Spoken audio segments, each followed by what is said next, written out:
Good morning, guys. It's Arm&Gun.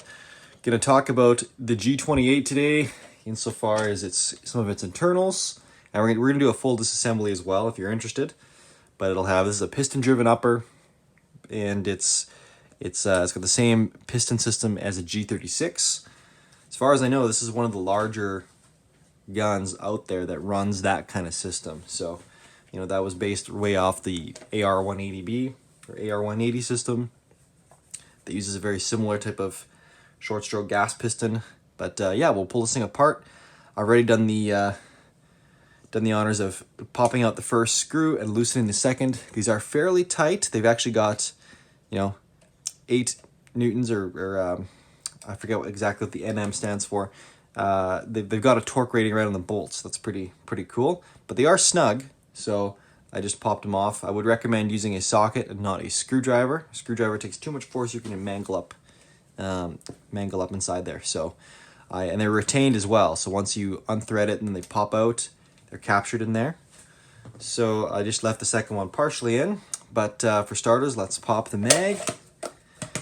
Prove it's clear, which you should always do before handling a firearm in a purpose where you're going to be taking it apart. I can also zoom in here as well. I don't think I need to be zoomed out quite so far. This is more focused on the internals anyways. I took the optic off already as well. I talked about that at length in the other videos. I don't think I needed to do that here.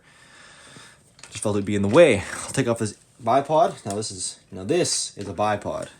Accutac, good stuff. Not that Harris crap this thing came with. Also, I'll mention too, I don't think I mentioned this in the other video. This is an aftermarket Surefire war comp. This is the factory, G28 style flash hider. So just for whoever's interested, I can crack this guy loose here. It was quite loose, and throw this guy on just for the purpose of looking the part in this video. Not that I really care about looking the part. I already tossed the Harris. But for what it's worth. And again, this is that war comp. This is with a 15x1 metric thread.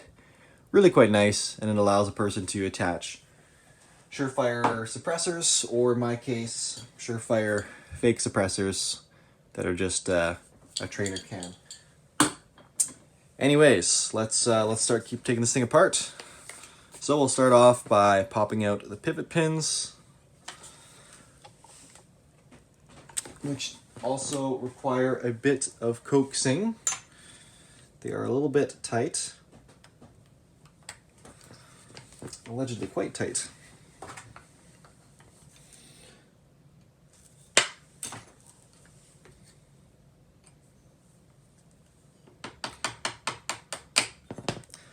I had actually pre-started them, but they're still too tight to get out without being a little further out. Okay, pop off our lower.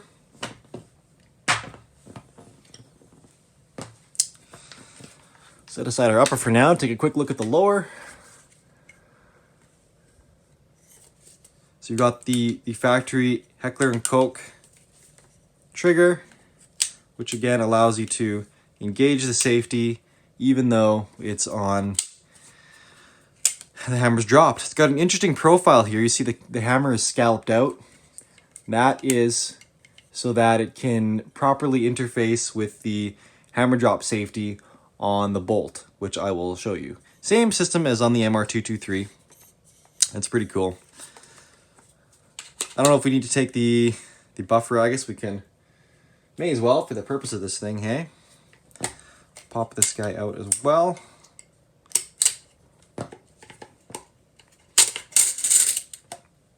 Okay.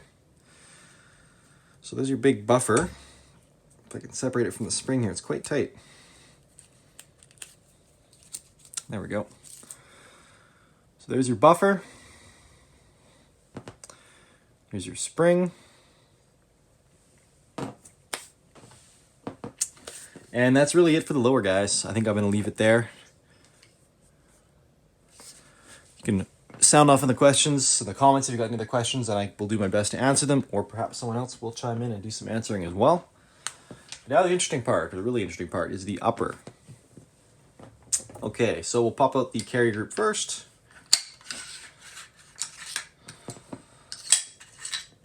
Here we have the charging handle. It's got a little bit of an enlarged latch over there. And I do believe this is ambidextrous. You could swap it over to either side. Otherwise, this is not a standard AR-10 latch. You need a 417 specific latch for these guys. Geisley makes one, which I actually will have on the way, I think, after this Black Friday sale. And let's look at the carrier group now. Okay, so as you can see, it's marked MR. Again, the G28 is built off of the MR308 platform. So that's where you're gonna have the same bolt, semi-automatic only. And this guy is a 7-lug design. I think typically ARs have 8. I wanted to have an AR-10 broken open to show you guys that they typically had 8 lugs, but and to confirm that, but I didn't do that here this morning. Sorry, guys. Yeah, it's pretty clean, but it's a little bit of stuff on here, probably from factory testing. I hadn't broken this thing apart yet. Again, I literally took it to the range, threw a little bit of oil in there just to make sure it had lubrication, and then fired it. So it's probably got the test group from the range on it, and then or the factory, and then my own shots. It's got a little bit of grime there. So let's pop out the pin.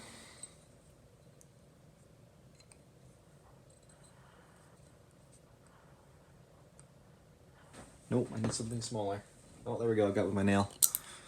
Okay, so retained firing pin spring. Here's your firing pin and your firing pin spring.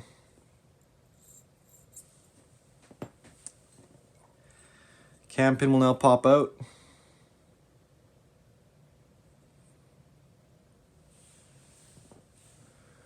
And your bolt. So we got dual ejectors. Looks like a fairly stout extractor. I'm not really seeing that the lugs are rounded or anything like that. Like I know Knight's Armament Co., they radius the edge of their lugs. I believe that's patented. These do taper off on the back sides, you can see. But overall, it'll be a very high quality bolt, being German HK. And let's look a little more at the carrier here. So you can see there's no gas key. This is in fact a piston upper, so it's just a hard surface for it to impinge on. This is milled right out of the steel carrier. It's not pinned on or anything like that, or bolted on with stakes and staked. We have forward side slide serrations.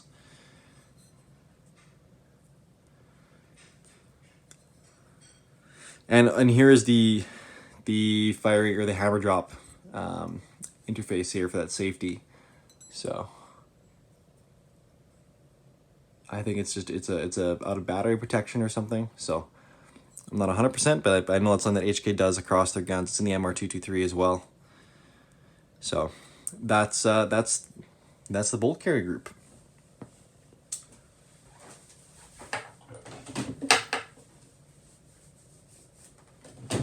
Okay, set all that aside. Now the really interesting part is the front end.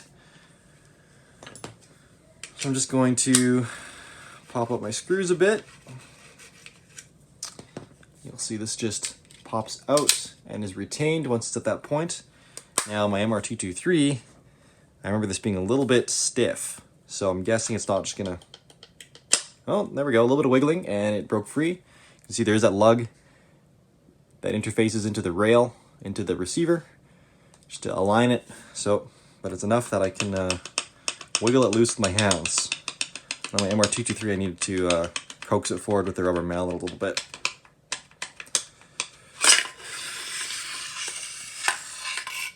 Okay. Always cringeworthy is that rail is sliding against the barrel. Always do not like that. But there's your rail, integrated sight. Grip panels slide right off. You get a full pick rail the entire way. This is actually the new NATO rail. It's just backwards compatible with pick rail. All these slots are numbered, and of course here's your broomstick. But yeah, these are the These are those self-retained pins. You just pop them in, and then you thread them in from there. Pretty slick system, honestly, for fastening or moving handguards and keeping them quite secure. This is a really nice system. I like what the HK employs on their 417 to 416 guns. Really large barrel nut, but that's those two grooves where those pins ride in, and that's how you fasten your handguard. So here's the magic. Here's all this piston stuff going on here. So let's pop that out. Bear with me here. I'm trying to remember the best way of doing this. Okay, right. So you pull it out. You pull up the pusher rod assembly out of the piston itself. It cants slightly to the side, and then you can pop it out.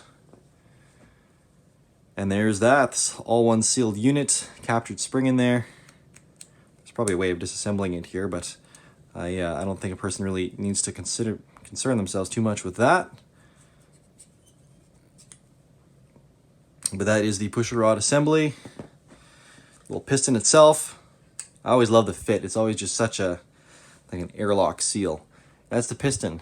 And again, this is all just carbon buildup on the top. That should basically all scrape off. Here you got your gas rings, 3 gas rings right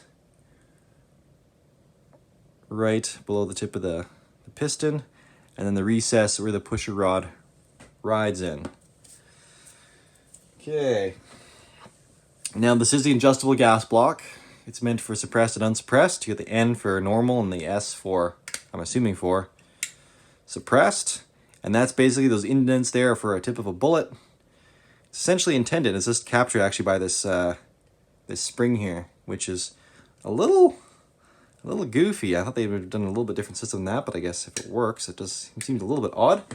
There is also a marking on the rail for this as well, and a recess where you can fit the tip of a bullet in there to change that. So I just thought I'd point that out as well. Obviously, they're going to line up where the lines are. It's going to help designate what mode of fire you got the gas system set for. So yeah, even look at the flash hider. That even has a 45 Nm, a torque spec on it. Pretty cool. They heat set these things from the factory, or they've got a compound in there. So the best way to get these things off is to actually heat them up hot to the touch, and then break them loose. You'll have a very difficult time otherwise, and just from personal experience. So I guess we can take a bit of a look inside the steel upper receiver. This is again all steel, not aluminum. This thing weighs a ton, and when they updated to the CSAS for the American government, the military, the M10A1, they did away with this. They went away from the, pop this a bit more light in there. Flashlights. They went away from the steel receiver in favor of their aluminum alloy, and they also ditched the big rail in favor of a more modern Geisley M-Lock rail. So there you can see inside. Lights flickering here a little bit. You can see right down in there.